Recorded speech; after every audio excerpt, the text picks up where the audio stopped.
Ngokusho komnyango wezemfundo eGauteng, sekungokwesithathu lesikole sithungeleka ngomlilo.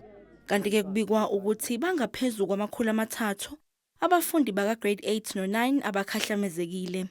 The grade 10, 11, 12 are not affected.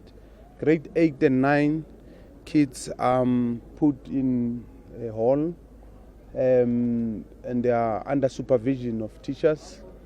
Amagumbi okufundela ayishagalolunye ashe anqonqa izolo ebusuku.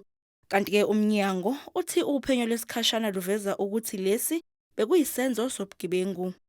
The preliminary report from the police indicates that this is indeed an act of sabotage. It's a criminal activity. Why not burn a tavern?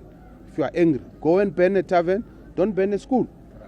Ilinganisela ku-45 million wamarandi imali ezodingeka ukulungisa lesikole. Kanti-ke lesigameko senzeka nje umnyango ubhekene nenselele yokuthi kumele ulungise izikole ezicela ekhulwini. We also need a lot of money to reinvest in infrastructure, in maintenance. A lot of schools are aging.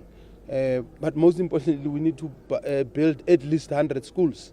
Umnyango uthi ngesonto uzosingatha isithangamisa bezindaba ngesimo somnyango wezemfundo esifundazweni.